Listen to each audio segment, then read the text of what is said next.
Hazel Thomas. Let me tell you about Hazel. Hazel is a British Ethiopian poet, writer, artist, human rights advocate and theatre maker whose work tries to make sense of the injustices in our world whilst also celebrating the beauty to be found.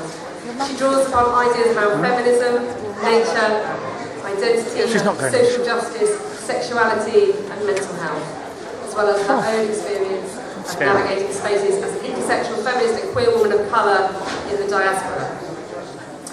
After working in arts management and theatre producing, she's been a regular performer at festivals and poetry nights, including Spill Festival performance, Soapbox Stage, woo, at Folk East, as well as the Poetry Collective in Norwich. She was invited to be a panellist at the Addis Literary Festival in February 2019, an inaugural Pan-African Literature Festival held in Brussels in collaboration with Afropolitan and Bozar. Hazel's poetry has been published in anthologies with United Press. Her first collection, Love and Lost Collected Poems, was published in 2017 and she's currently working on her second book, Warrior Woman. Her current theatre projects include a one-woman show about identity and a play about the Ethiopian LGBTQ+ community. Ladies and gentlemen, can you put your hands together and welcome to the stage, Hazel Thomas!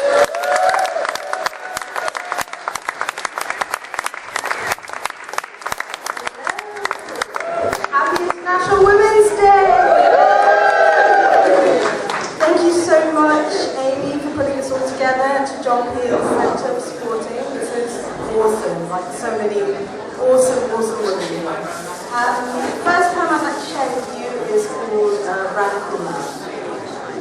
I have this sense, this overwhelming urgency to smother the world in love, to rage against the binary.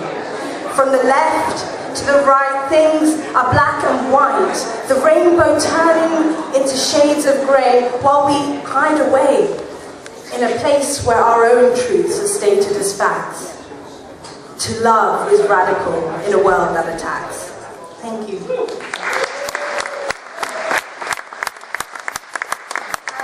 next poem I'd like to share is for all the women who've been continuously let down by a justice system that sexualizes and demonizes them for having gone through rape. So this is called This Is Not Consent. Short skirts, high-heeled boots, tank tops, earring hoops. This is not consent. Silky bras, stylings of hair, bright makeup, lacy underwear. This is not consent. It doesn't matter what she wears, if she's dark-skinned or lightly fair. Rape is rape, so for fuck's sake, stop blaming women for the choices we make, for who we are, shaming us to hide our scars. I'll say it loud for those at the back.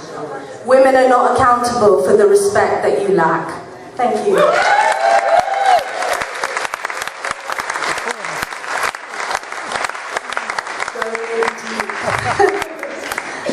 This next one is called A Woman's Work, and it's just about the expectations women put on themselves and society puts on us, and my observations mixed in with that. Does this woman make you angry? Is this woman too loud for you?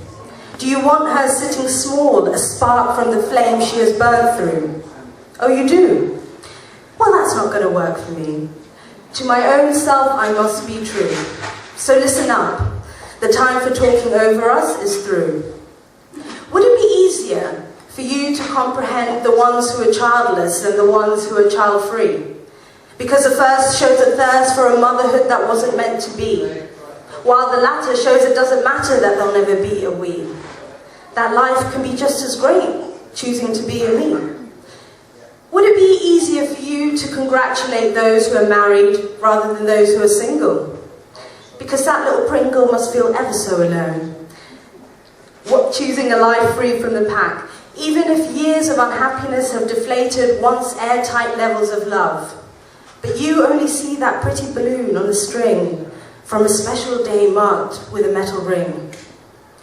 Would it be easier for you to celebrate those who focus on careers and vocations rather than those who have a job to do?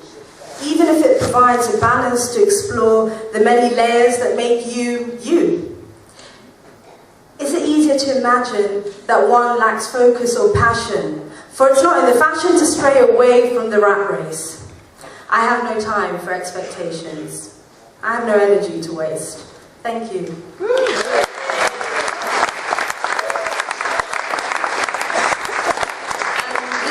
Next one I'd like to share. I'm of dual heritage, British Ethiopian. This is an experience I went through when I was last in Addis, and it's about a clash of cultures, really. It's called An Ethiopian English Girl in Addis.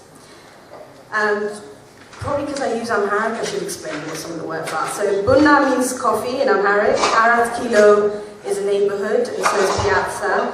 Habesha is a term that Ethiopians and Eritreans use to refer to themselves. Ferengi is an Amharic word to describe Westerners. And Yeni Dubiye means my fatty in Amharic. So, let's see where this is going. She sits drinking bunna outside a cafe in Piazza, relaxing in armchairs. Her friends sing over the stereo, playing All That She Wants. That classic Ace of Base. A smile washes over her face. Curling up her legs, she holds them close, showing the orange dye that prettified her hands and feet. The beeping cars rattle past, kick up dust devils in their path. Boys hang out of doors of blue and white VW camper vans, yelling out, Arat Kilo! Taxi! Taxi! To those ascending and alighting their steps. She has to leave. Swinging the remains of the black nectar, she bids her friends farewell as she walks to catch a ride. Waiting for her were young men sucking their teeth. She's dressed how she feels. They don't like that. They want her to fit the mold they have shaped for her. One follows closely behind. He shouts at her, a catcall laced with fat shaming. Yeni Dubiye! You're looking so sweet today. She fights her tears. Not looking back, she makes her way across the street. Her flip-flops slap the pavement as she sways her rounded hips, her eyes narrowed and fixed. Holding her head high, she is marching to the beat of her own drum, a reminder that she is no one's but her own. She discovered she was spotted, and so began the relay game, making its way in the neighborhood dotted with gossiping old Habesha ladies seeking some fame. Her mother blamed her, shamed her. It was her fault for dressing like those white girls do, warning her those Ferengi ways will be the ruin of you. Her father looked on in vain as those words cut her deep. He knew very well, as they all did, those Ferengi ways were dreams once praised in the land of freedom they had sold her to. Thank you.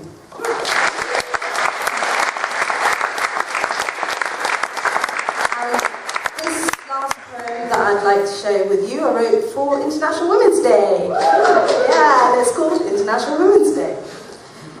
Not just today, but every day is International Women's Day. We must celebrate who we are, what we've achieved, overcoming hurdles to be the best that we can be. We must acknowledge plights facing women globally, fights for all women in our intersectionality. To be free, we must all be free to soar to the highest heights, smashing glass ceilings with all our might. So, my sisters, never think you must shrink to comfort those afraid to grow. Show yourselves, take up space, make your mark upon the human race. Educators, creators, warriors, dream makers, leaders of your own destiny. Our existence is a daily resistance to upholding the patriarchy. Thank you.